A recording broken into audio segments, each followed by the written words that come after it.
Welcome to MSI astrology. మీరు comments పెడుతున్నారు, నేను చూస్తున్నాను, నేను వీడియోస్ చేస్తాను. ఎందుకంటే అది సబ్జెక్ట్ అందరికీ ఉపయోగపడాలి అండ్ పార్ట్ ఆఫ్ ప్రిడిక్షన్ అవ్వాలి, అంటే main part of and understanding ఉండాలి.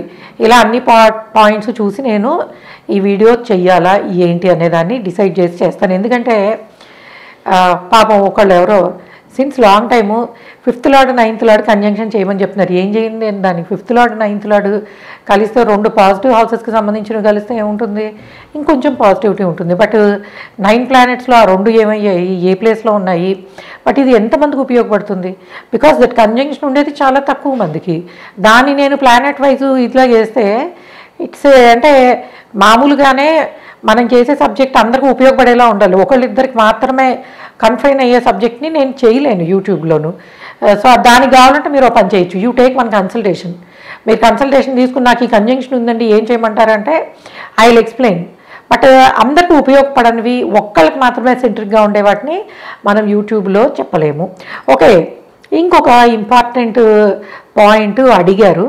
అది ఏంటి అని అంటే, మనకి హోరోస్కోప్లో ప్లానెటరీ పొజిషన్స్ ఉంటాయి. సో ఒక్కొక్కసారి మన దురదృష్టం కొద్దీ మనకు అన్నీ కూడా దశా సిస్టంలో నెగిటివ్గా ఉండే దశలే వస్తున్నాయి అనుకుందాం.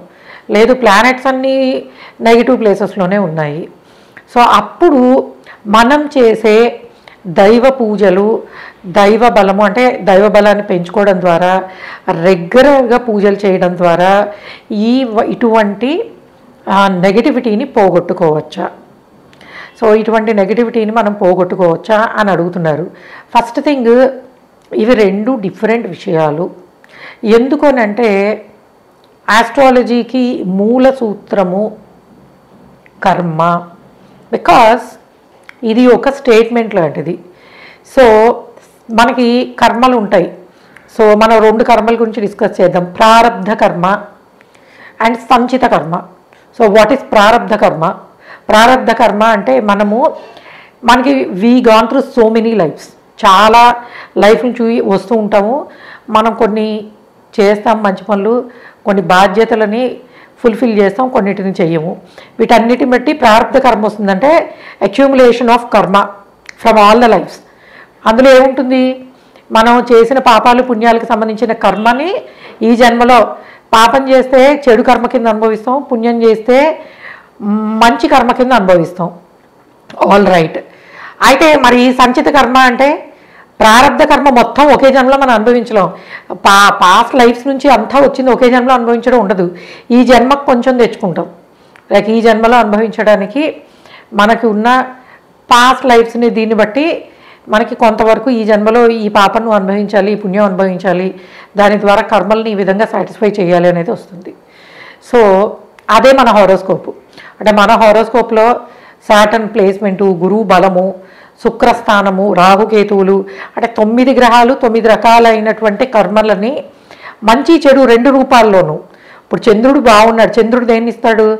తల్లితో రిలేషను, మానసిక ప్రశాంతత and up and downs in life, వీటిని ఇస్తాడు. అప్పుడు చంద్రుడు ప్లేస్మెంట్ బాగుంది అనుకోండి, ఆ విషయాలలో మనకి మంచి జరుగుతుంది. చంద్రుడు బాగాలేకపోతే చెడు జరుగుతుంది. అంటే కొన్ని కారకత్వాలు వాటి ప్లేస్మెంట్ని బట్టి మనం అనుభవించాల్సిన పాజిటివ్ నెగిటివ్ అనేది హారోస్కోప్లో ఉంటుంది. అంటే ఇది మొత్తము ఒకవైపు. ఇది ఎలా ఉంటుందంటే మనకి ఒక సర్కిల్ లాంటిది, 360 డిగ్రీ సర్కిల్ లాంటిది. సో ఫస్ట్ ఏంటి, మనము 0 నుంచి 90కి వద్దాం. ఏంటి? మనం పూర్వజన్మల నుంచి తెచ్చుకున్న సంచిత కర్మ అంటే ఏంటి? ఏ కర్మను అనుభవించాలి? దైవబలం అంటే 9th హౌస్ ఎంత బాగుంది, 5th హౌస్ ఎంత బాగుంది, 6th హౌస్ ఎంత బాగుంది, 12th ఎలా ఉంది, ఇవన్నీ కూడా మనం తెచ్చుకున్నవి ఈ జన్మలో అనుభవించడానికి. దాన్ని బట్టే మన జ్ఞానం ఆధారపడి ఉంటుంది.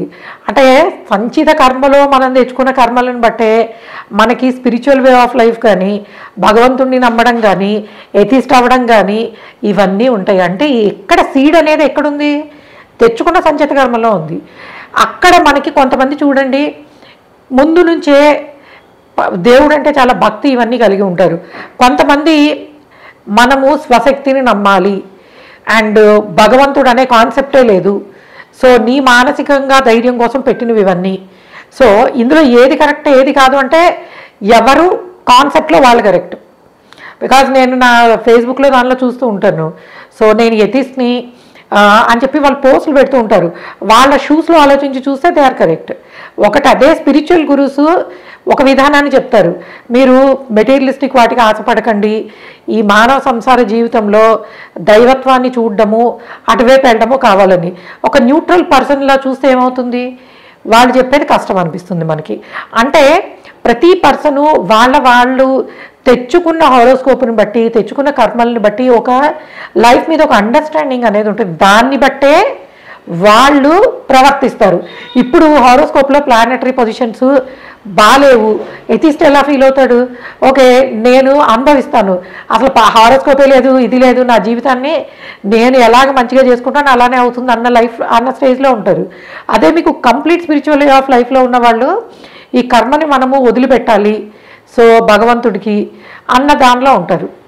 న్యూట్రల్గా మనం మధ్యలో ఉన్న మనుషుల కింద ఉంటే దీన్ని ఎలాగ తీసుకోవాలి అన్నప్పుడు, ఒకటి మీరు గ్రహ బాధలని, అంటే గ్రహాలకు సంబంధించిన మనకి నెగటివిటీ కనుక మనం అనుభవిస్తున్నట్టయితే వాటిని కొంత అనుభవించాలి, కొంత దైవ బలం చేత అధిగమించాలి.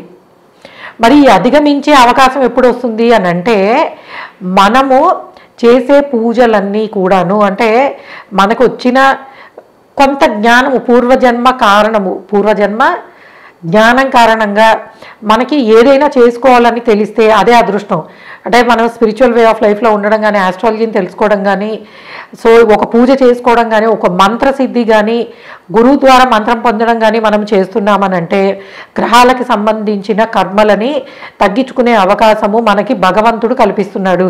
ఎలాగా, బ్యాంకు వాళ్ళు మనకి చూడండి, మొన్న జిహెచ్ఎంసీ వాళ్ళు లాస్ట్ టైం ఏదో స్కీమ్ పెట్టారంట, మీ కార్ మీద ఎన్ని చలాన్లు ఉన్నా సరే 200 మీరు పే చేస్తే చాలు అని. ఇది నాకు ఎలా తెలిసిందంటే, మేము ఆర్ఆర్లో వస్తుంటే మాది ఆపారు, మీకు 1000 ఉంది మేడం కట్టండి అంటే సరే అని పే చేసాం. వాళ్ళు అడుగుతున్నారు, లాస్ట్ మంత్ 200 కట్టమన్నాం కదా, మీరు ఎందుకు కట్టలేదండి, మేము చూడలేదండి అని చెప్పి. దట్ ఈజ్ వాట్, అంటే మన జాతకంలో కూడా మన జీవితంలో కూడా ఇట్లాంటి బంపర్ ఆఫర్లు వస్తూ ఉంటాయి. అవి మనకి ఎలా తెలుస్తాయి అని అంటే అవేర్నెస్. అంటే నేను రెగ్యులర్గా ఈ ట్యాక్స్ల గురించి ఏముంది, ఫైన్లు ఏం జరుగుతుందని తెలుసుకున్నాను అనుకోండి, నాకు ఆ విషయం తెలిసేది, లేకపోతే తెలియదు. అలానే మీరు కూడా దైవపరమైన విషయాలు తెలుసుకుంటూ, ఇప్పుడు అంటే మనకి మన అదృష్టం కొద్దీ ఈ కాలంలో, అంటే ఈ 2000 ఇయర్ తర్వాత ఉన్న అద్భుతమైన విషయం ఏంటంటే, ప్రవచనకారులు కానీ, ఆస్ట్రాలజర్స్ కానీ, భక్తిని చెప్పేవాళ్ళు కానీ చాలా ఇన్ఫర్మేషన్ ఈజీగా దొరుకుతుంది. అయితే ఒక నెగిటివ్ కూడా ఉంది, ఏది చేయాలి ఏది చేయకూడదని. సో మనకి ఇంత ఇన్ఫర్మేషను ఇంత అదృష్టంగా దొరుకుతుంది కాబట్టి మనము దైవపరమైన విషయాలని, అంటే ఒక పద్ధతిగా, అంటే దైవపరమైన విషయాలంటే నేను శుభ్రంగా ఒక 10,000 పెట్టి పూలు కొన్నాను, ఒక 1,00,000 రూపాయలు పెట్టి హోమం చేశాను అంటే అవ్వదు.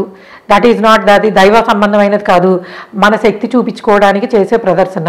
సో మీరేం చేయాలనంటే, ఒక మంత్రము, ఇప్పుడు విష్ణు సహస్రనామం చదవడము, హనుమాన్ చాలీసా చదవడము, మంగళవారం వ్రతాలు, ఇట్లాగా దైవానికి సంబంధించినవి మనం చేసుకుంటూ ఉన్నప్పుడు ఏమవుతుందంటే, ఏదైతే అవేర్నెస్ ఉందో, అంటే ఇది చేయడం ద్వారా ఈ గ్రహ సంబంధమైన బాధలు తగ్గుతాయి.